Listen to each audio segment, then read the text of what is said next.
E aí galera, beleza? Como é que vocês estão? Meus amigos, o vídeo de hoje está dividido aqui em 6 partes e já vamos começar com polêmicas que envolvem a nossa democracia. Gente, um jurista nacionalmente conhecido pelas suas posições anti-bolsonaristas comentou sobre o caso do Felipe Martins, o qual ele classifica como um erro bizonho. O erro bizonho manter o Felipe preso. E ele diz mais, vai além, fala que o Felipe pode pedir reparação ao Estado, o Estado Democrático de Direito. Eu quero comentar sobre isso. Serão duas notas interessantes também sobre Bolsonaro. Uma envolve a questão do relógio e a outra parece muito uma barrigada de um jornalista que vocês gostam muito, o Guilherme Amado, que fala sobre aquele evento que o Valdemar e Bolsonaro estavam presentes e agora querem alguns esclarecimentos, né? Será que eles entraram em contato entre si e quebraram, né, algumas das regras que eles não podem quebrar? Também tem mais algumas notícias que envolvem a democracia venezuelana, mas até parece notícias sobre o Brasil. E o segundo tema até tem conexão com esse, que também envolve judiciário, envolve eleições, novas regras daquele jeito. Aí eu quero mostrar o que Bolsonaro está fazendo. Isso é uma nota interessante na Globo, falando sobre a movimentação de um grupo político específico que tem a ver não só agora com 2024, mas também 2026. Quero comentar com vocês, falar um pouco da esquerda, para depois falarmos de um assunto que não tem como deixar para lá e é difícil, né, chegar ao final dele sem se sentir desesperançoso. Não que alguém tenha esperança no Lula, mas, gente do céu, os últimos dias da era Lula 3 estão sendo catastróficos para o povo brasileiro. Quero mostrar para vocês uma sequência de notícias, sequência de cortes que o Lula está fazendo, arroxo em cima dos pobres, mais algumas análises que foram feitas até pela turma da esquerda, choro do Estadão, vários outros assuntos. Espero ter tempo de falar sobre por que o Brasil segue acorrentado. Tem algumas coisas que envolvem a agenda woke, não sei se vai ter tempo de comentar, e também acho que o último realmente, né, o Brasil do Dilma que segue dando errado, esse eu acho que são zero a chance de comentar no vídeo de hoje. Mas vamos lá. Walter Maierovitch, pelo que me consta, já foi juiz. É um cara respeitado. Um cara que, inclusive, não sei se vocês vão lembrar, ou foi mês passado ou foi mês retrasado, saiu uma determinada nota, acho que na Folha de São Paulo, o Walter Maierovitch comentou sobre ela, e aí o nosso grande poder, poderosíssimo, comentou falando com a fake news e que muito espantava que o Walter Maierovitch, né, e o determinado grupo de imprensa tivessem caído nesse tipo de engodo. Então, um cara que goza de certo respaldo, né, entre seus pares. Aí, Valtinho já coloca na manchete: Felipe Martins é vítima de erro judiciário bizarro e pode pedir dano moral. Acho que eu falei bizonho lá atrás, né? Mas acho que ele também usa bizonho ao longo do texto. Mas enfim. Como se diz no popular, Felipe Martins gramou na prisão desde fevereiro.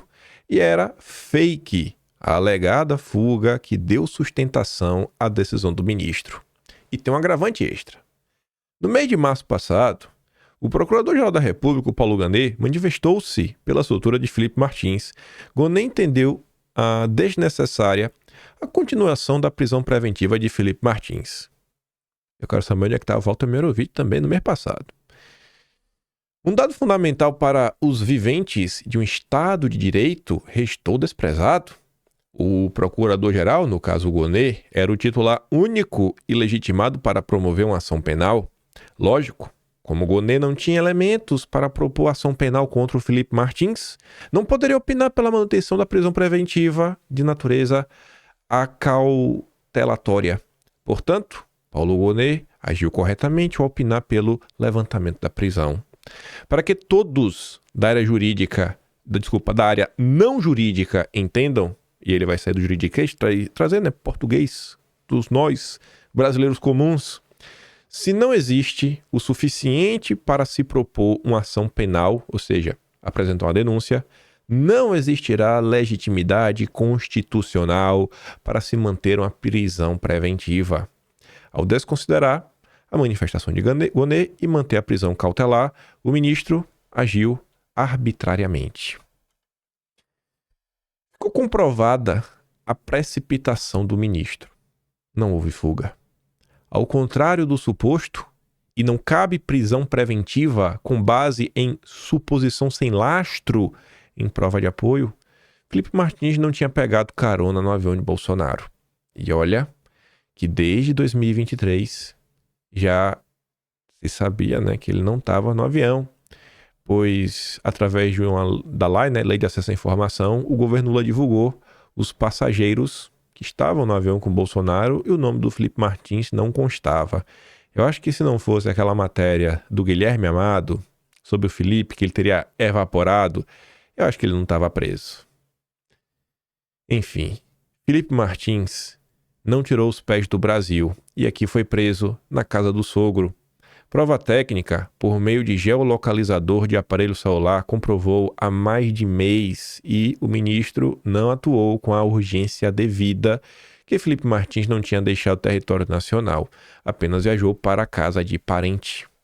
Caiu, portanto, a justificativa que estava fugindo para evitar uma futura sanção penal. Idem, sem sentido, a suposição que atrapalharia a instrução, a coleta de provas pela ausência.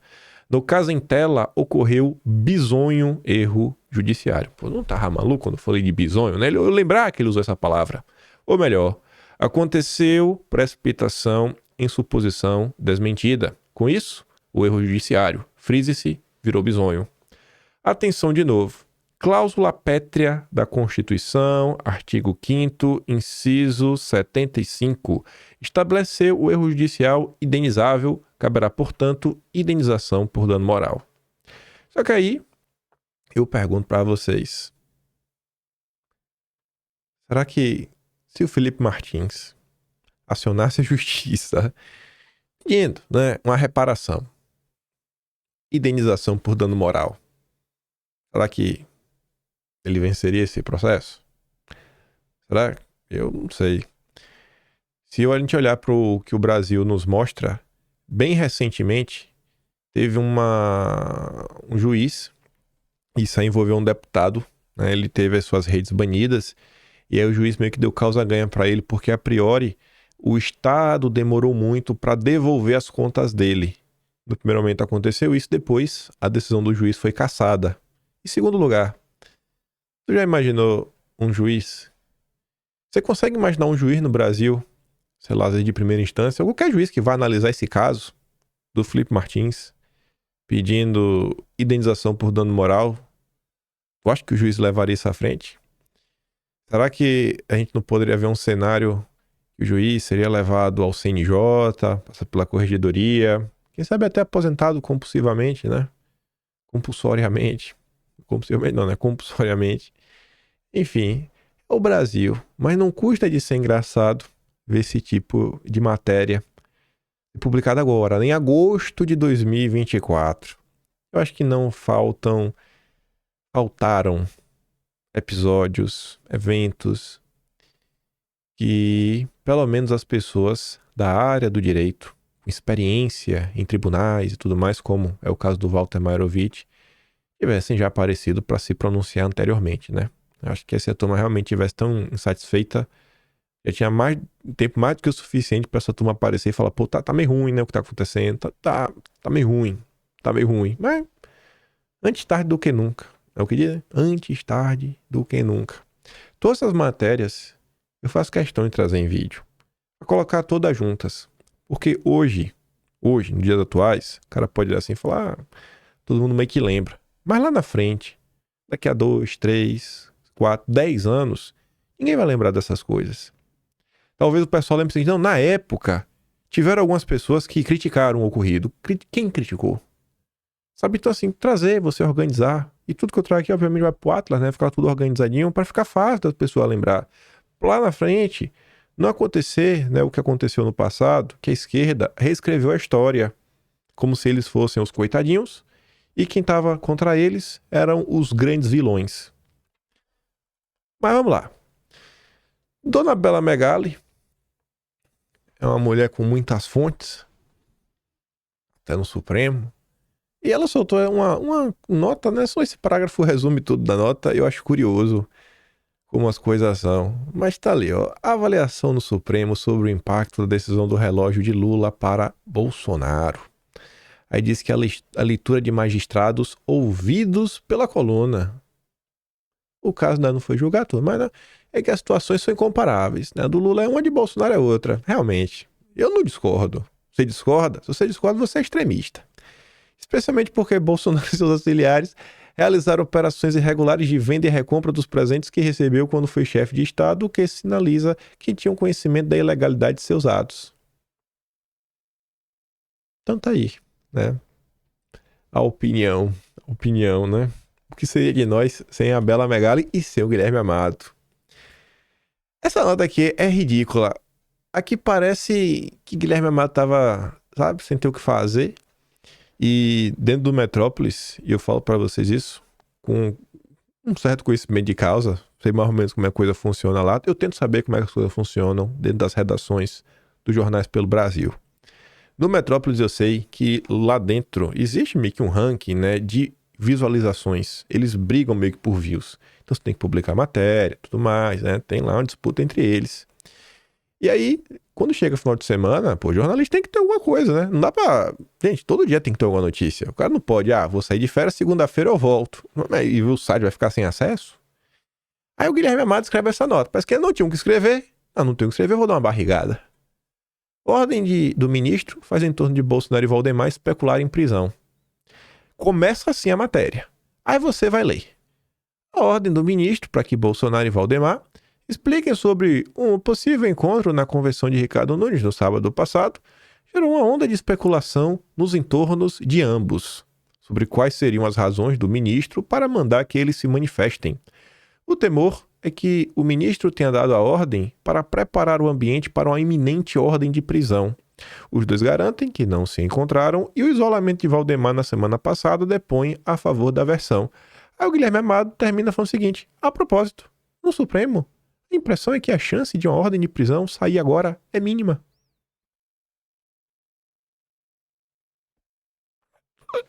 Eu não entendi. O próprio Guilherme Amado fala assim: não, a ordem de prisão agora é mínima, não tem nem, faz nem sentido. E o cara termina o texto falando isso, mas na manchete, ordem de mora do ministro, faz em torno de Bolsonaro e Valdemar especular em prisão. Aí vocês vão se perguntando, e o que o Guilherme Amado tá fazendo? Eu explico pra vocês, além da questão do clickbait, o interesse do Guilherme Amado é o quê? Com uma nota como essa, vá na rede social, circule pelas bolhas petistas e veja se os petistas não pegam essa nota e vão botando pra frente. Bolsonaro preso amanhã, Bolsonaro preso amanhã, Bolsonaro preso amanhã. Isso daqui pode não mudar nada pra direita, não pode nem chegar na direita da discussão, mas isso mantém a militância do Lula ativa. E esse é um dos objetivos do Guilherme Amado, manter a militância do Lula ativa, né? Trabalhando em prol para manter a chama acesa da narrativa de que Jair Messias Bolsonaro é um grande criminoso, meu Deus, o mais perigoso do Brasil, tem que ir pra cadeia. Isso é jornalismo? Eu acho que não, mas tá aí, tangindo o gado. Essa é uma notícia que podia ser sobre o Brasil, não é sobre a Venezuela. O Supremo da Venezuela, né, diz que sua decisão sobre a eleição será inapelável. Você não pode recorrer. Se você recorrer, rapaz, vai dar ruim para você. Aí o jurista, né, constitucionalista André Marsiglia fala, está aí um bom exemplo de que é um termômetro democrático. Um país permitir ou não que as decisões de suas Supremas Cortes sejam discutidas e questionadas nos autos e na opinião pública. Onde é que não pode discutir? É na Venezuela. Graças a Deus que no Brasil ainda pode, mas tá daquele jeito, né? Muita gente fica meio assim. Eu mesmo fico meio assim, né? Eu fico meio assim. Essa notícia aqui... Aí já tá até... Rapaz... Aqui parece que realmente a Venezuela tá virando Brasil. Venezuela anula passaportes de críticos dentro e fora do país, diz oposição. Nova forma de exílio. Pelo menos 30 ativistas políticos tiveram documento bloqueado. Segundo o coordenador da aliança opositora, a maior parte teria sido emitida em 2023 e deveria valer por mais 9 anos. Vocês conhecem alguém que teve o seu passaporte anulado ou bloqueado, ou que teve que entregar à polícia? quando a gente vai observando o que acontece em outros países, né, a gente só tem a grande confirmação que, graças a Deus, o Brasil é uma democracia plena. Graças a Deus que o Brasil é uma democracia plena. Obrigado, Senhor. Obrigado pelo Brasil ser uma democracia plena, pujante, acachapante. Avançando aqui, mas fazendo um gancho no tema anterior, é até curioso ver a Folha de São Paulo falar isso, né? Diante de tudo que aconteceu no ano de 2022 e que a imprensa meio que deu aquela passada de pano. E acho que essa nota aqui tem um parágrafo que até eu tava tentando pensar, né? Por que eu tava falando que era importante registrar esses textos? Aí eu lembrei, eu acho que essa matéria. Tem uma matéria aqui ao longo do vídeo. Regra do TSE amplia poder de polícia, de juízes eleitorais e gera dúvidas. A norma permite que magistrados de primeira instância removam conteúdo da internet com desinformação sobre o processo eleitoral. Há uma semana do começo do período oficial de campanha, uma nova regra criada pelo TSE está envolta em uma série de dúvidas e indefinições. Aí veja, nestas eleições, a Corte decidiu pela ampliação do poder de polícia dos juízes eleitorais da primeira instância para remover conteúdo da internet em caso de propaganda eleitoral com desinformação sobre todo o processo eleitoral. Até então, esse poder estava restrito à avaliação da forma ou do meio da propaganda, mas não do teor. A nova regra permite que esses magistrados possam fazer a avaliação do conteúdo quando a desinformação for sobre estes temas, mesmo que não tenham sido acionados judicialmente por algumas das partes. Neste caso, eles devem acompanhar e estão vinculados às decisões colegiadas do TSE que estarão em um repositório tanto ao atuarem de ofício quanto nas representações judiciais. Mesmo que ninguém acione, é dever do juiz ir lá e agir, mesmo que não seja acionado. A eleição tá começando. E aqui a imprensa já tá avisando, ó, olha o que tá vindo. Olha o que tá vindo, olha o que tá vindo. Quem acompanhou 2022 deve ter algumas lembranças de algumas coisas que aconteceram na época e do tratamento da imprensa. Aí anota lá pras tantas, né, pra explicar como é que chegamos até aqui. Fala assim, ó. Em 2022, em um pleito que convivia com um constante pano de fundo de risco à própria democracia. Em meio a uma campanha de fake news contra as urnas, o tribunal mudou as regras do jogo a 10 dias da eleição e ampliou seu poder de retirar conteúdos inverídicos e descontextualizados sobre a integridade eleitoral, mesmo sem ser acionado. Eu pergunto pra vocês, imagina uma pessoa que não acompanha a política, sabe? No máximo assiste a Globo, que é um desinformado. O cara se depara com um parágrafo desse.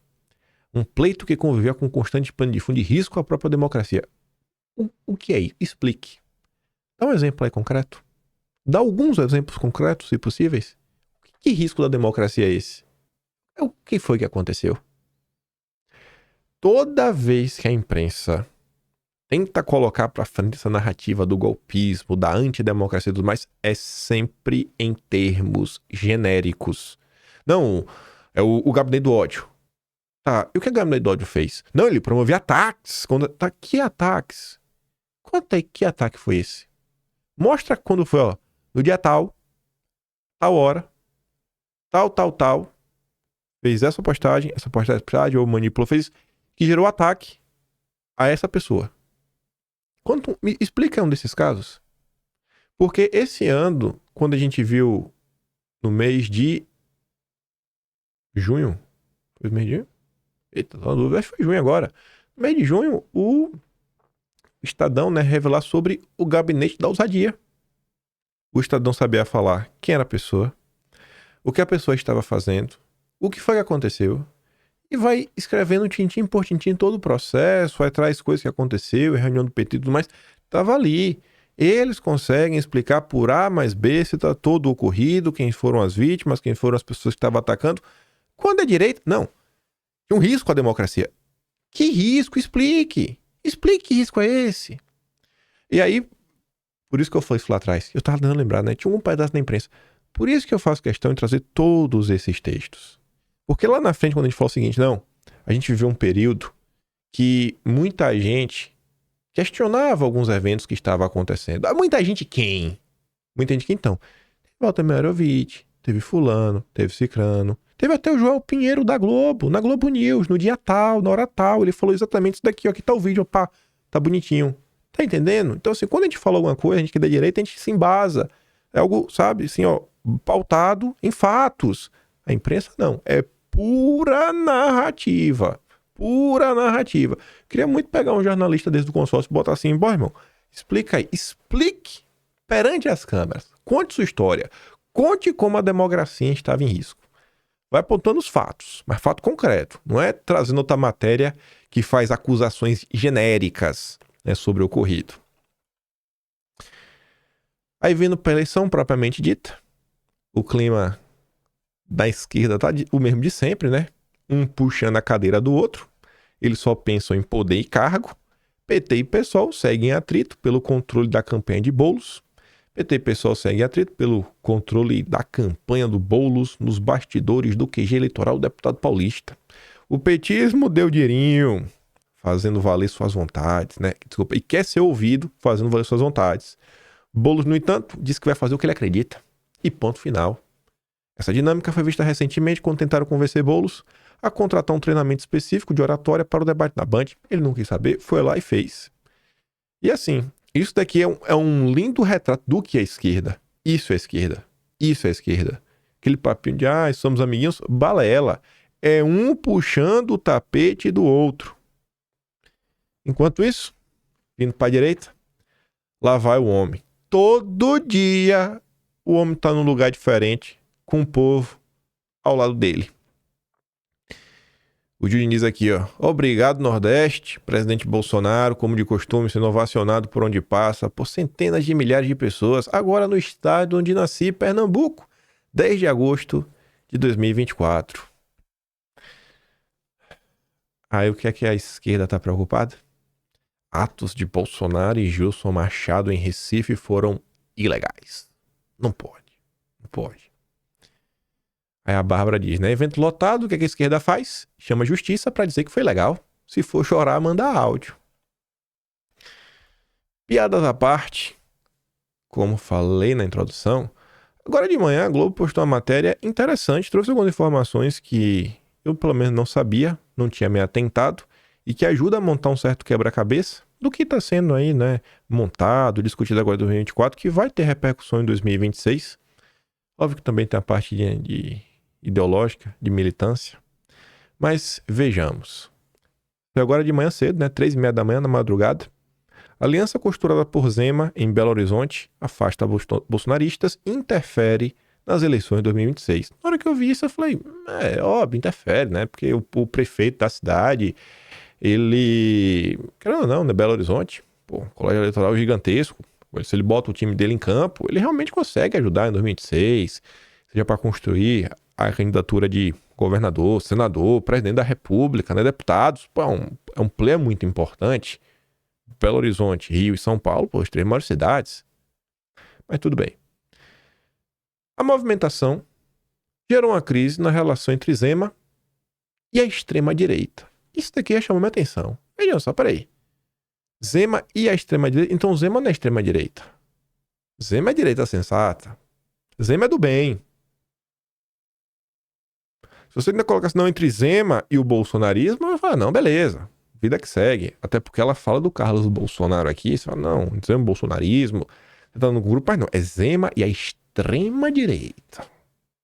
Zema não é extremista. Zema é um moderado. É um sensato.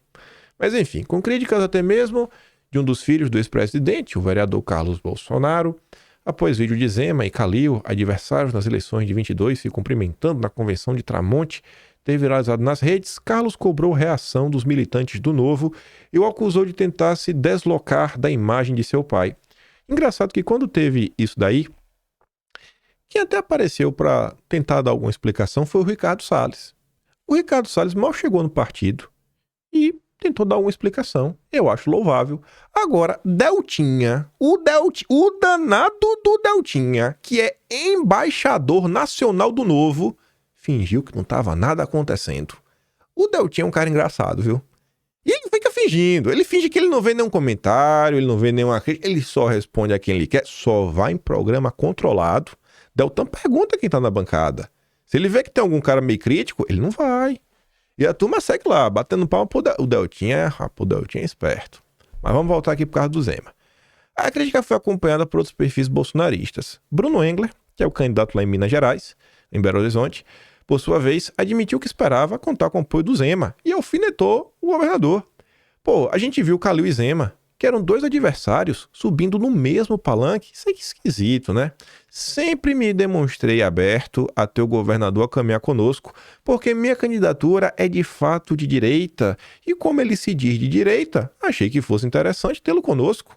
E o Bruno Engler realmente, ao longo dos meses, dá um Google. Não acredita no que eu digo. Dê um Google, vá atrás, veja se não tem várias notícias comentando que foi oferecido a posição de vice na chapa do Bruno Engler para o Novo compor, né, união. Vê se não tem. Antes da divulgação da aliança, o PL vinha pressionando o governador pelo apoio a Bruno Engler.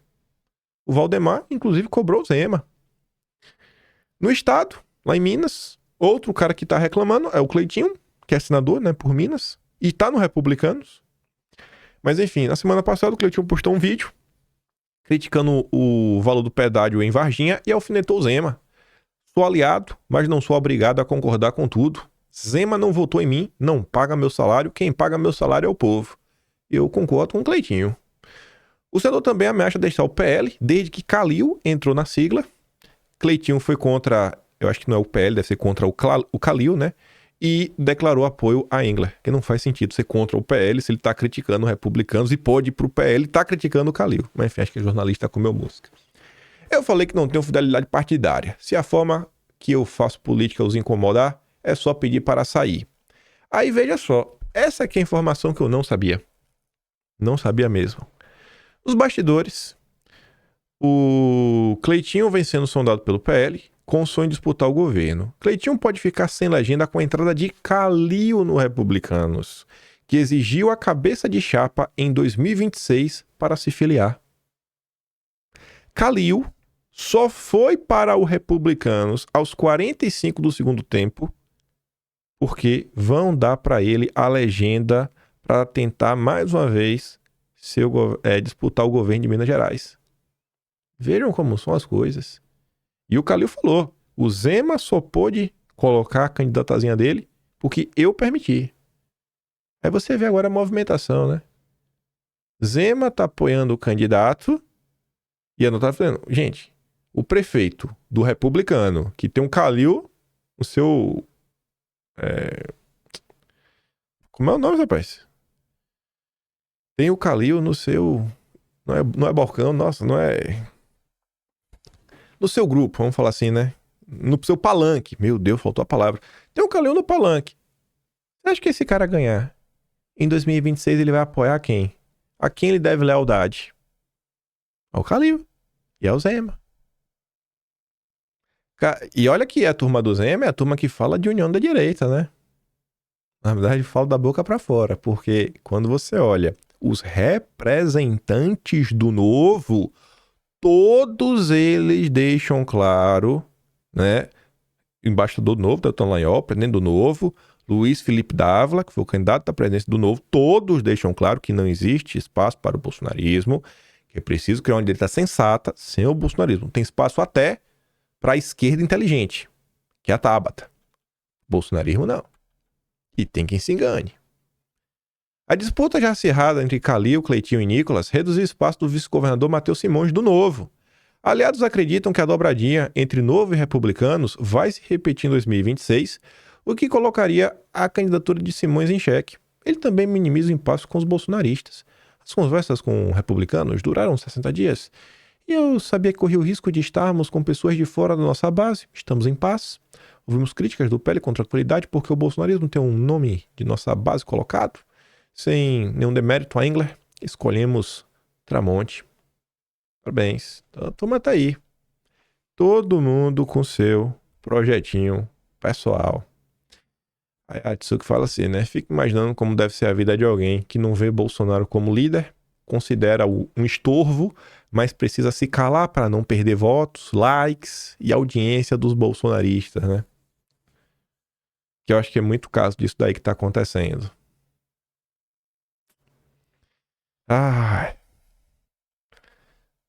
Pra falar ainda de eleição, né? O Brasil, às vezes, é uma piada. Chico Linguiça, fazendo um comentário, obviamente que é sobre o Marçal. A direita aposta em idiotas e termina sempre como piada. Diz o cara que participou desse lindo vídeo, que fez uma paródia da música da Loira do Tchan, com a Mandinha, que é candidata, com Arthur e o Kataguiri.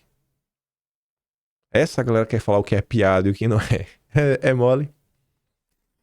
Antes de avançar aqui, comentar uma coisa, não vou dar play. A Tsuki ontem ela postou um vídeo que eu achei interessante. O cara faz uma análise, compartilha do que ele disse.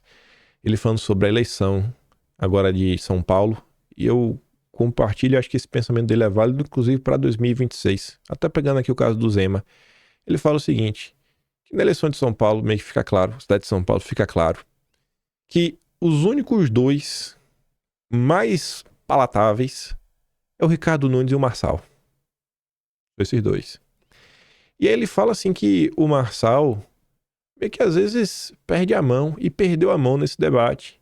O cara fala no vídeo mais ou menos o seguinte, cara, o Nunes foi lá, deu uma levantada de bola pra ele, como se fosse, Marçal, olha só, tamo aqui nós dois, né? Meio conta toda essa aí. Vamos aqui, ó, nós dois juntos. E aí, assim que passa a bola pro Marçal, a primeira coisa que o Marçal faz é falar, a primeira coisa que eu vou fazer é te tirar da prefeitura. Dá logo aquela rasgada no meio, né? E aí, o ponto que o cara disse, e pra mim faz sentido, é o seguinte. É o timing. É o momento das coisas. Time e momento. O Marçal fez isso no debate da Band. Imagine um segundo turno. Vamos supor um segundo turno. Ricardo Nunes contra qualquer um outro. Imagina o Marçal via público pra falar assim, não, eu vou fechar com o Ricardo Nunes. Não vai ficar meio feio? Após ele ter dito tudo que ele disse? É que eu não tô falando isso pra falar não vote no Marçal falando Ricardo Nunes, mas pra falar da própria questão de 2026. Eu já deixei isso claro. Eu não desejo ter o Zema como meu candidato em 2026. Eu não desejo. Agora, tudo é time. Se chegar em 2026 e for o Zema, eu vou pegar a minha merendeira, botar debaixo do braço e comer meu lanchinho ali sentado quietinho, comer meu biscoito recheado e Zema desde criancinha, porque tudo na vida é time. Tem que saber ter o time das coisas. Cara, você fez oposição, você comentou porque você não queria, mas a vida te disse, vai ser Zema versus o Lula, vai ficar o quê? Ficar dando piti? Porque o Zema não é tão conservador do jeito que eu quero, etc, tudo mais. Pô, pelo amor de Deus, isso aí é papo da coisa do que faz a turma do MBL. Mina amarelo. Assim, tem algumas coisas que acontecem, a gente vai reclamando, a gente vai colocando, a gente tenta. Deu? Não deu? Então pronto. Cara, chegou no período eleitoral. Período eleitoral é período eleitoral. Período pré-eleitoral é período pré-eleitoral. E a gente vai organizando no meio de campo. Até lá, tem muito chão, dá pra tudo ser construído. Chegou na hora, são outros 500. E isso, a mesma coisa que eu digo, vale pra qualquer um outro. Eu acho que às vezes falta esse timing, sabe? Essa percepção do que tá acontecendo, do que tá em jogo, do que tem na mesa. O que é que tem pra hoje? O que tem pra hoje é isso, cara. Infelizmente, a vida não é do jeito que a gente quer. Infelizmente, não é do jeito que a gente quer na maior parte do tempo. Então, é lidar com o que tem na mesa e tomar a decisão da forma mais sábia possível, né? Pra, aos meus olhos, tentar impedir que pessoas alinhadas ao Lula ocupem cargos políticos.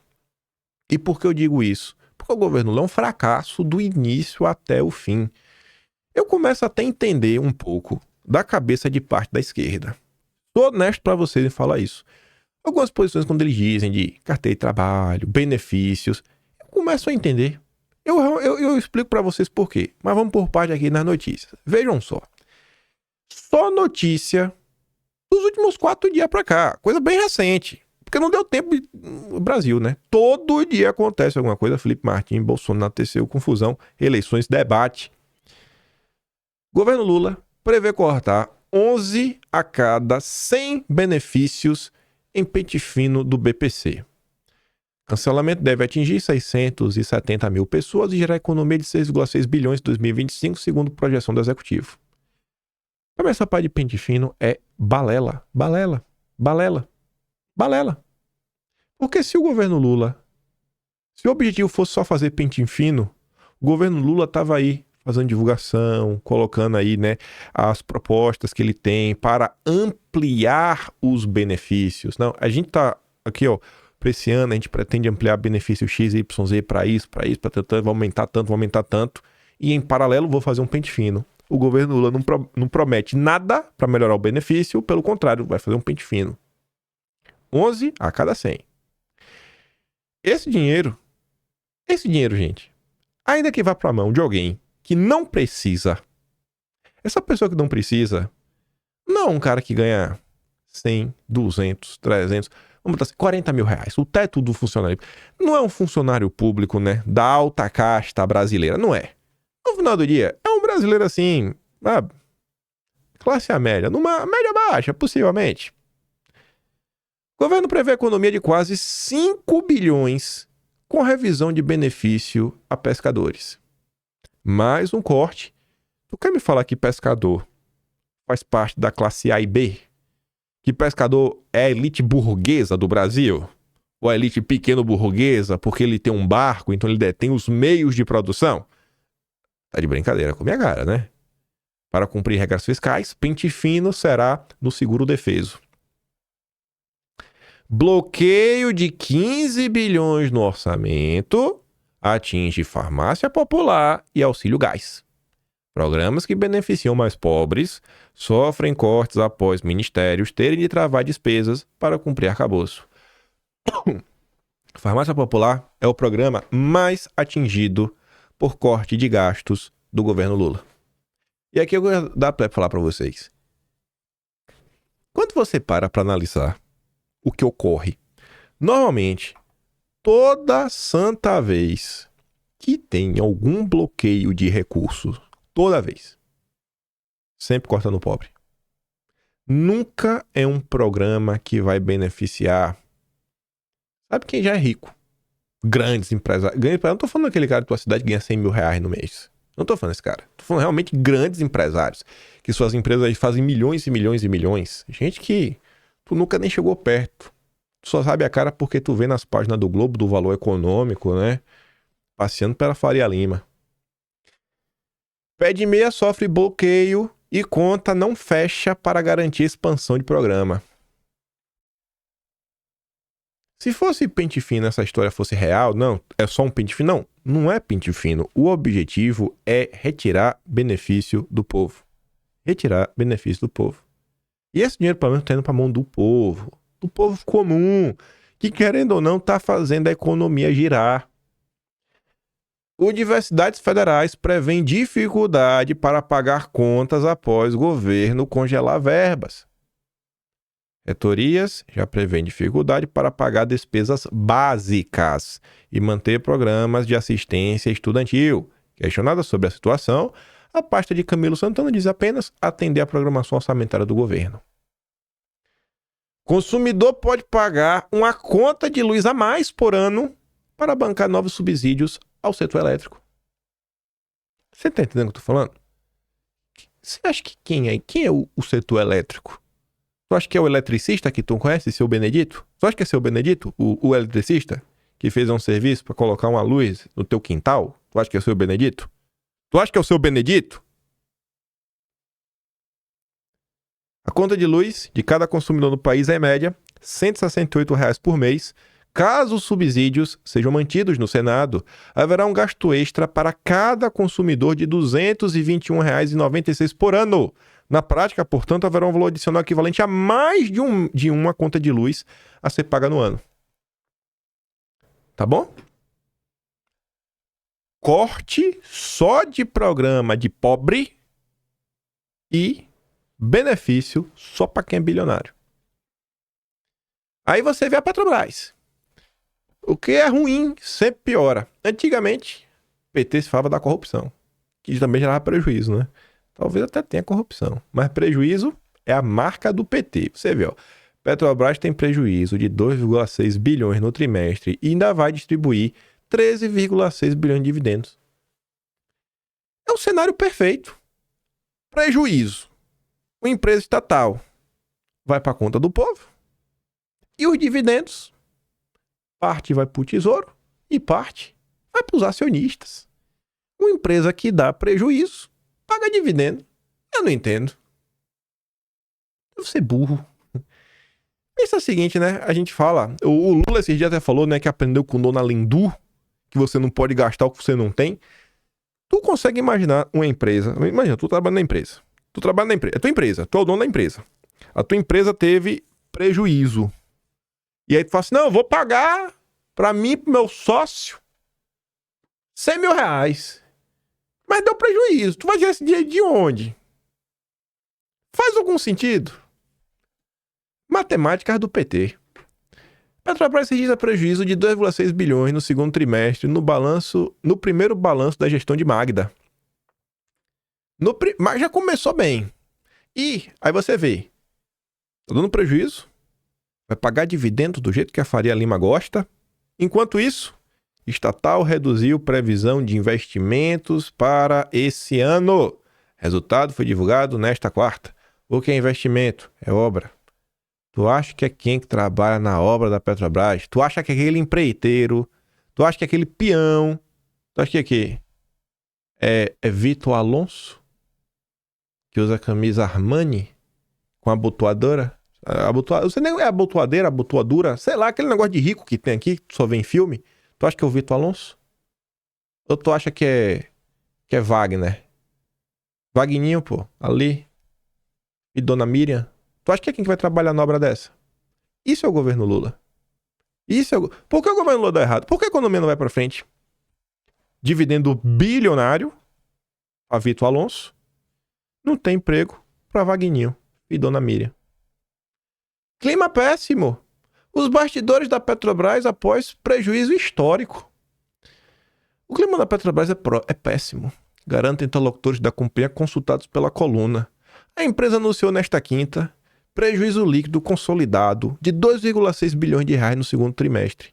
O primeiro resultado negativo desde o terceiro trimestre de 2020. O fato é que a produção caiu. Não se sabe se por paradas técnicas ou ritmo menor. Não me diz que é corpo mole. Junto ao resultado trimestral, a Petrobras divulgou que a produção cresceu de ano para ano, que é verdade, mas com queda no trimestre. Impressionante foi a rapidez em inverter o melhor resultado da história de 70 anos da empresa em apenas 3 meses, diz o ex-presidente da Petrobras. A produção caiu e a diretora, que não tem nem 3 meses de cargo, está de férias. O desânimo, a intriga, o medo e a perseguição voltaram a reinar. Segundo muitos, pior do que nos tempos de Bolsonaro.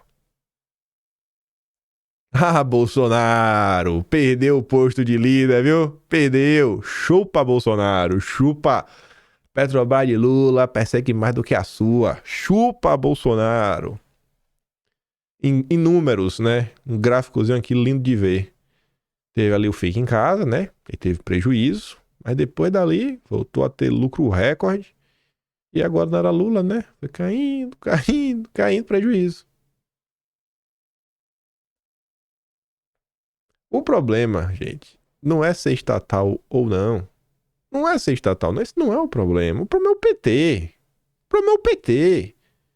Sabe? A empresa não foi feita para dar prejuízo, só dá na mão do PT. O PT faz um desserviço ao Brasil.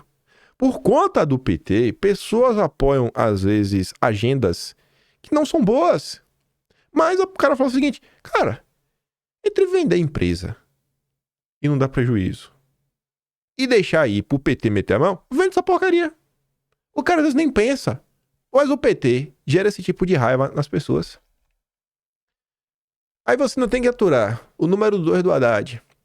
Resultados econômicos estão aquém do desejado, mas superamos o ceticismo. Pronto. Superamos o ceticismo, né? Antes todo mundo era cético. Isso, era o governo Lula aguenta. Não, a gente superou. Realmente, superou demais. Nossa Senhora. O Dário Durigan afirma que o governo gostaria de ajustar contas mais rápido e dar maior estímulo à indústria, mas tem sido pragmático, né? Por hora, só a Faria Lima. A indústria... O negócio de produzir não presta. O negócio é o mercado financeiro. Aí você sai da questão econômica. Você vê a área que o Lula é o rei. o rei do mundo verde. Chama segue avançando na região de Salobra, no Pantanal. Fumaça prejudica a visão dos motoristas que precisam redobrar a atenção na BR-262 no Pantanal Sul-Mato-Grossense. Incêndios no Pantanal avançam em áreas que ainda não tinham sido atingidas. Grande Lula! 3 onças pintadas morrem queimadas no Pantanal. Fogo atinge o refúgio de vida selvagem em Caimã, onde os animais foram encontrados carbonizados. É um fracasso generalizado. Aí você vê aqui, ó. Marcelo Rubens Paiva fez um tweet que envelheceu muito bem. 22 de setembro. Estávamos ali no período do pico do Mandetta. Onde é que anda o Mandetta, hein? Boa pergunta. Como é ruim o governo brasileiro.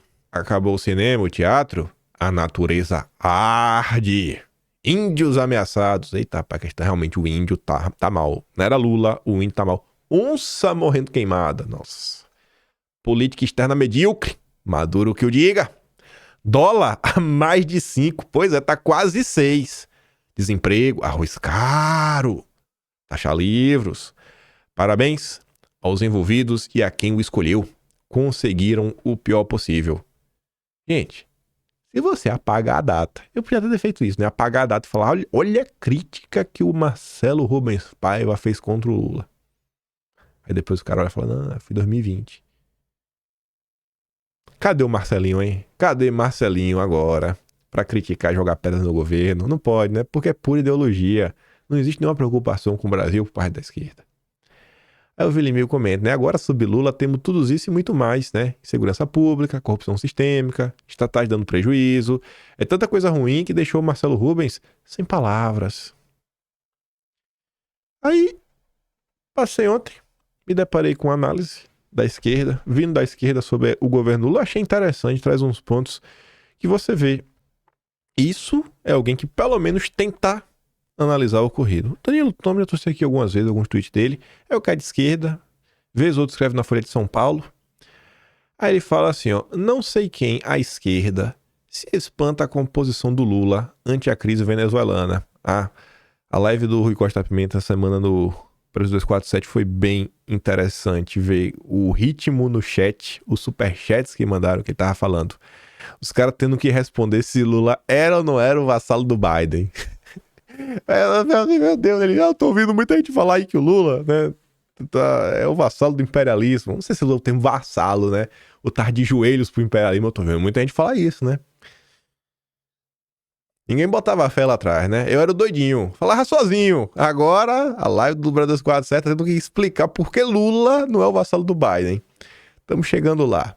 Mas enfim, vamos voltar, né? Não sei quem que se espanta ainda com a composição do Lula. A única coisa que Lula sabe fazer politicamente é lulismo. Ou seja, busca agradar a direita enquanto engana a esquerda. Aí aqui eu faço aquele disclaimer.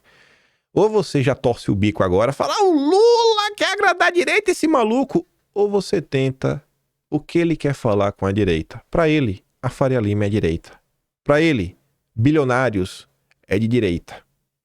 Para ele, o mercado é de direita. Ele só esbraveja a esquerda quando precisa de voto ou tá posto de canto. O Lula, ele só acena para a esquerda quando a situação tá crítica. Que é o que eu venho comentando para vocês, gente. Não fiquem presos no que o Lula fala. Prestem atenção no que o Lula faz. Normalmente, as posições mais à esquerda dele é sempre da boca para fora. Lacração. Na hora do vamos ver, 100% alinhado ao projeto globalista.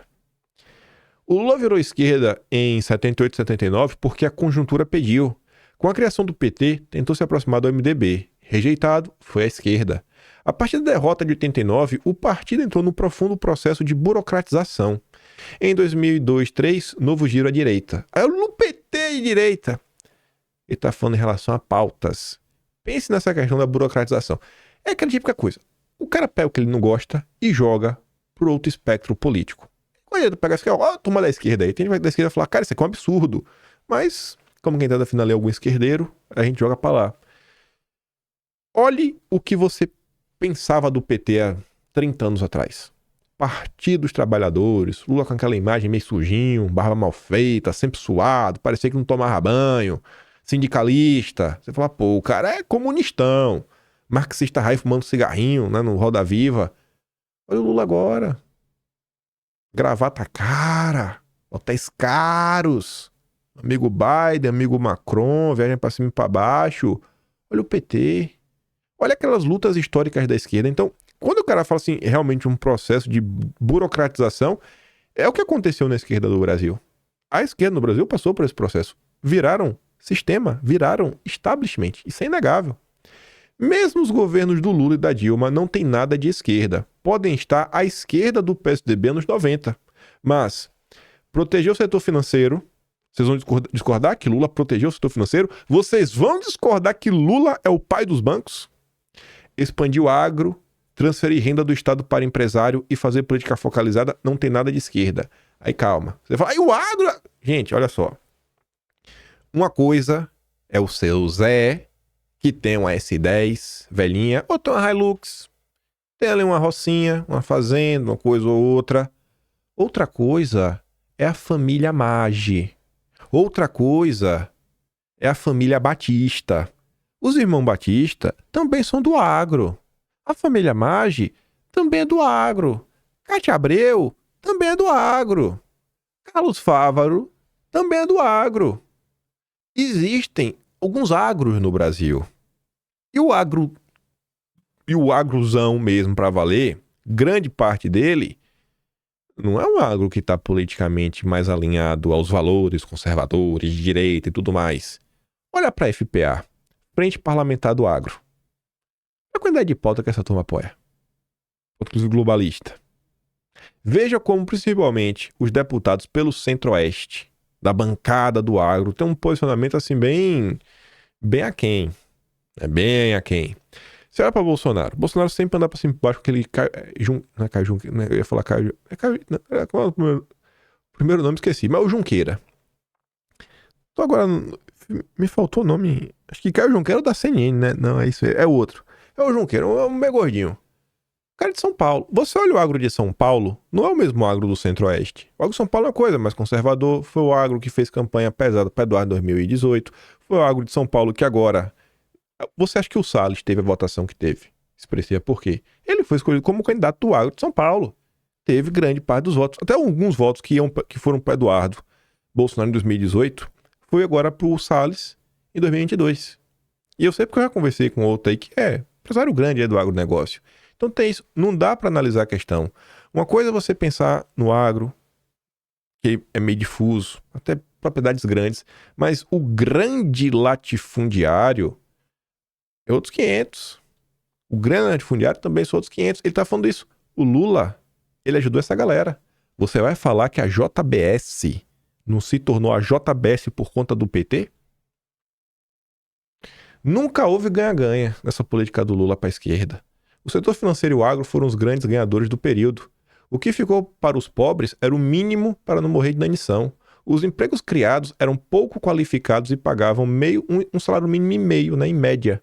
A situação era mascarada pelo excesso de divisas, que permitiu aumento do crédito, valorização dos salários pelo baixo desemprego. Mas, em termos estruturais, a situação não mudou. Era o velho país latino-americano de sempre vivendo um Eldorado sustentado pelo setor agrário.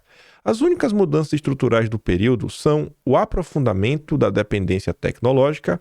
A partir de 2006, o Brasil passa a ser deficitário em todos os produtos tecnológicos, exceto de baixa tecnologia. E a perda do poder regional para a China. O resto é mentira e ilusão. Tanto é que quando a conjuntura externa reverteu, a partir de meados de 2010, eles não sabiam simplesmente o que fazer. Dobraram a aposta numa falsa conciliação de classes, via levy, arroxo fiscal, que só era possível quando havia divisas externas. O PT caiu pelas suas próprias contradições, que eles são incapazes de ver, e por incapazes, entenda-se incapazes mesmo. Eu acho que o PT não tem nada de incapaz. Eu acho que o PT é muito capaz no que eles pensam. E voltaram ao poder assentados nos mesmos equívocos de que fizeram algo de bom, o que é mentira. E que a fraude da confraternização lulista era fruto de uma genialidade política que o Lula não tem, nunca teve, e não uma situação externa excepcional que aconteceu em 1870, anos 40, foi a questão do boom das commodities. Isso vai fracassar outra vez, sobretudo porque o cenário externo é muito pior do que o anterior e move-se para um contexto similar ao pré-primeiro grande conflito mundial. Não existe mundo multipolar, tem um globalismo. Tá aí. O mundo desde sempre é regido por uma potência imperial que impõe perante o mundo o seu padrão de acumulação. Foi assim com Roma, Espanha, Império Habsburgo, Reino Unido, Estados Unidos, aquele mundo de várias potências em competição. Reino Unido, Inglaterra, Alemanha, França e Japão levou um conflito por 31 anos e é muito difícil que não seja assim novamente, para não dizer impossível. Aí, nesse contexto, diante de tudo que a gente leu ali atrás, olhemos aqui o editorial do Estadão de ontem. A reunião que não discutiu o Brasil. Tem como esperar o Lula discutir o Brasil? Até a pessoa de esquerda que faz uma análise, sabe, que tenta fazer uma análise honesta, pode errar, mas está tentando, está trazendo aqui conjecturas, fatos. Você vê, o cara não bota fé nenhuma no Lula. Os indicadores são horríveis. Só quem está feliz é o establishment. Tiraram o Bolsonaro. Era o grande plano. Aos olhos do governo, o maior problema do país hoje não é a política fiscal, que realimenta a inflação, exige taxas de juros elevados, contém o crescimento da economia. Não é a prevalência da fome, que mesmo com um orçamento de mais de 170 bilhões para o Bolsa Família foi capaz de resolver. Não é educação de baixa qualidade, incapaz de oferecer a qualificação necessária para os trabalhadores conquistarem bons empregos. Não é a enorme sensação de segurança que a população das regiões metropolitanas vivencia em seu dia a dia. Não é a miséria da população de rua desabrigada no centro das capitais. O maior problema do país para Lula são as eleições municipais. Porque para Lula o único problema que ele tem é permanecer no poder. Lula, segundo o Rui Costa, proibiu seus auxiliares de subir em palanques de candidatos que critiquem o executivo. Cobrou deles que não deixem qualquer ataque sem resposta. Recomendou que, ora vejam, cumpram a lei, não participem de comícios realizados em horário de trabalho, pediu que não agridam adversários, em especial aqueles que fazem parte da base aliada, né? Bater só da cintura para cima. O balanço das ações do governo, supostamente o motivo que ensejou a realização da reunião da equipe ministerial, ficou em segundo plano perante outros assuntos muito mais importantes. Do contrário, cada ministro não teria tido apenas 5 minutos para falar sobre as questões de sua pasta, com tolerância de até 15 segundos, sinalizada por meio de um sutil apito. 5 minutos, olha, tudo de importante de sua pasta. Para fazer eleição, aí não tem tempo para terminar. Prioritário mesmo para Lula era relatar a equipe que vai devolver o relógio, né? Tá com o Bolsonaro na cabeça. Tal decisão não expressa convicção sobre o que é certo ou errado, mas visa apenas diferenciá-lo de Bolsonaro, que é exemplo de Lula, só pensa em eleger aliados para o comando dos municípios. Uai! Mas Bolsonaro, ele é presidente, ele tá de boa, não? Ele não pode? Pronto, agora um brasileiro que não tem cargo político, não tem nada, ele não pode escolher o que ele vai fazer em seu tempo livre. O Estadão também apela, né? Não foi uma reunião para rever escolhas ou realinhar estratégias que favoreçam um país. A essa altura, já se sabe que não há, nunca houve, nem haverá um projeto de Brasil no governo petista. É nada. Só falta o Estadão falar que a gente precisa de um projeto, né? Chegou atrasado. Pelo menos agosto, 8 mais 10. Pelo menos 18 meses. 18 meses de atraso. 18 meses de atraso, né? Mas tudo bem. 18 não. Isso mesmo, 18. Tá em agosto já. 8 meses em agosto. Mas a gente começou a fazer esse pagamento em fevereiro de 2023. 18 meses de atraso. 1 ano e meio de atraso. Em 2022, o único objetivo era vencer Bolsonaro. Nossa, quem poderia imaginar? Agora o que importa é obter o melhor resultado possível nas disputas municipais em outubro, com cuidado de não causar constrangimentos que possam reverberar nas eleições para o comando da Câmara e do Senado no início do ano que vem e, assim, pavimentar o caminho para a reeleição de Lula em 2026. Isso daqui também vai na direção do que eu disse para vocês, que fazer uma leitura de 2026 agora é difícil. Após a eleição, ainda vai estar difícil. Tudo vai desaguar na eleição da Câmara e do Senado. Depois disso, aí você consegue começar a traçar cenários. Começar a ver como está a confusão. A eleição é a primeira parte. A segunda parte É a eleição da presidência da Câmara e do Senado. Tô falando isso daí tem tempo. Vamos ver. Aí você vai ver quem vai estar com o Lula e quem vai começar a pular do barco. E eu acho que vai ter gente que vai pular do barco. Eu acho difícil o Lula conseguir manter a base do mesmo tamanho que ele tem hoje. Eu acho que ela vai começar a minguar. Aliados certamente vão comparar a reunião ministerial desta semana com aquelas que Bolsonaro liderava, que mais se assemelhavam a um show de horrores. Por que, Estadão? Fazendo um gancho que a gente falou no início do vídeo. Sempre são acusações genéricas. Não, era um show de horrores a reunião de Bolsonaro. Por quê? A do Lula você consegue falar por ninguém falou de Brasil. Tinha no máximo 5 minutos para falar da pasta. Lula passou o parte do tempo falando de eleição municipal, pedindo coisas que deveriam ser óbvias, não participar de comício, de trabalho, ficar militando contra Bolsonaro, falando do seu relógio. Você consegue descrever. Na hora de falar de Bolsonaro, não! Era um show de horrores. Por quê? Porque Bolsonaro cobrou que Sérgio Moro atuasse para garantir a liberdade das pessoas que estavam tendo seus comércios fechados? Isso é um show de horror? Realmente foi um horror que aconteceu naquele momento. Manter o decoro, no entanto, é pouco para um país que precisa adotar medidas duras para que possa oferecer alguma perspectiva para seus cidadãos. Impressiona, embora não surpreenda, que as eleições sejam o único horizonte a guiar as ações do Lula. Há muito a ser feito, mas Lula não parece preocupado com o país. Seu plano é manter tudo como está, pois o time está ganhando. Quando tem ideias, servem somente para reeditar os erros que já foram cometidos pelos governos petistas no passado e apostar todas as suas fichas em manter a polarização que marcou a campanha de 2022 na tentativa de se perpetuar no poder. Lamentavelmente, o futuro do país não estava na pauta da reunião ministerial, embora esse fosse o único tema que deveria estar. Aqui temos algumas preocupações do Lula e do PT, para encerrar o vídeo. Primeira, avisa que é o funk.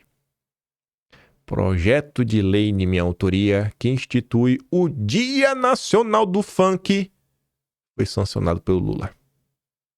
Essas são as preocupações do PT. Chupa Bolsonaro. Se eu fosse a Michele Bolsonaro, eu comprava o jornal impresso. A página é grandona. Bolsonaro dormindo, ó. Chegava assim, ó, na cara, assim, ó. Aqui, ó, esfregava assim, ó, pra ficar. E jornal solta aquela tinta, né? Só que pra aparecer as letrinhas assim no olho, ó. Aqui, ó.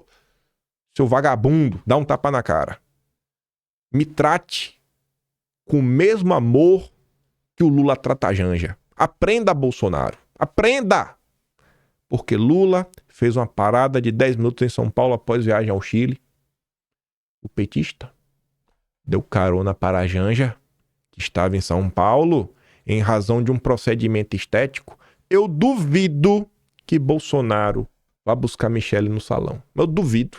Bolsonaro tem a cara que quando vai no shopping com a mulher, não quer nem carregar as compras. Fica reclamando que quer ir para casa. Que tá demorando demais, trocando de roupa. Ela fala, mas meu amor, eu estou comprando para você para ficar bonita. Não, ele quer ir para casa. É um desalmado. Aqui, ó, aprenda com Lula, Bolsonaro. Prioridades. Lula não deixa a sua primeira dama para trás.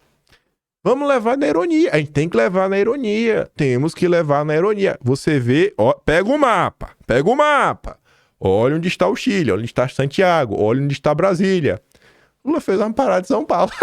Meu Deus do céu. Incrível, é incrível como essas coisas acontecem no Brasil do PT. E se você reclamar, você é um fascista. Para encerrar o vídeo, Bolsonaro fingindo que está incomodado, né? Duvido, não compra esse discurso de Bolsonaro, não. Olha o que Painho falou, uma gafe. Essa gafe aqui eu até fiquei surpreso, né? Ela não ganhou muito destaque nos jornais. Não vi a Globo falando que foi uma gafe. Olha, Painho. Então é importante dizer agora, o Nordeste está de cabeça erguida e o Nordeste não quer exportar empregada doméstica, ele quer exportar, sabe, professor, físico, químico, médico, engenheiro,